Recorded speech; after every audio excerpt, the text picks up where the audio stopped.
Good morning. Welcome again to Morning Devotions, and thank you again so much for our time together. It is a beautiful Monday morning. It's going to be a good week, brothers and sisters. God is going to show His greatness in your life and with your life and through your life, and He's going to show His greatness through your life to make Himself known to people around you. Don't forget the truths we learned yesterday. Right now, I want us to go back to one of the most commonly taught parables in the New Testament, the parable of the weeds, sometimes called the parable of the tares, the wheat and the tares. The parable is taught in verses 24 and 25, but then we get down to verse 36 and we get Jesus' explanation. Then he left the crowd and went into the house. His disciples came and said, "Explain to us the parable of the weeds or the tares in the field." He answered, "The one who sowed the good seed is the Son of Man. The field is the world, and the good seed stands for the sons of the kingdom. The weeds are the sons of the evil one, and an enemy who sows them is the devil. The harvest is the end of the age, and the harvesters are the angels. All the weeds are pulled up and burned in the fire, so it will be at the end of the age. The Son of Man will send out his angels, and they will weed out of his kingdom everything that causes sin and all who do evil." Everything that causes sin and all who do evil.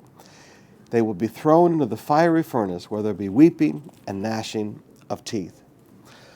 We need to understand that there is a battle of influence taking place in this world that we live in. In this world, God plants His seeds. Those are His workers. Those are His people, His sons.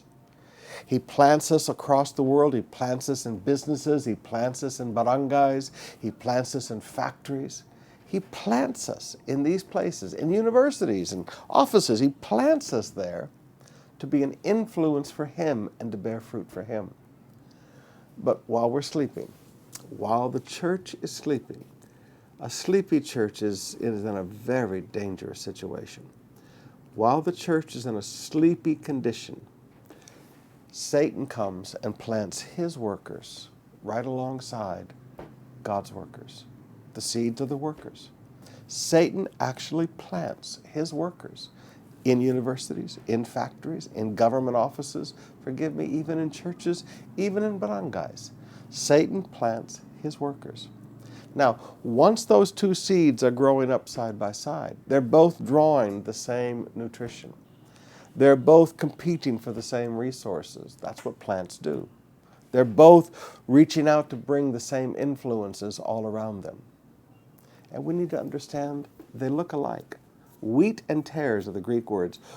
They look identical until the fruit begins to come out. You can only really prove the difference at harvest time.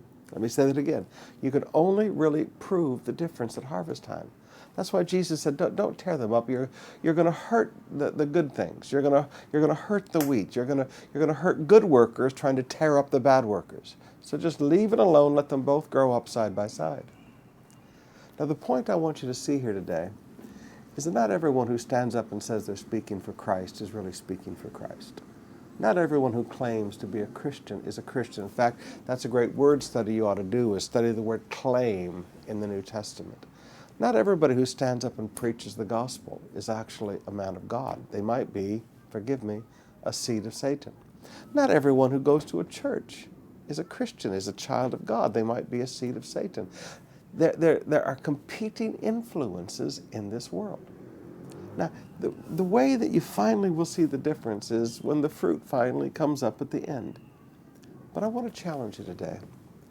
Listen to people who stand there and show you the Bible. And they don't twist it and they don't say, well, it really doesn't say that.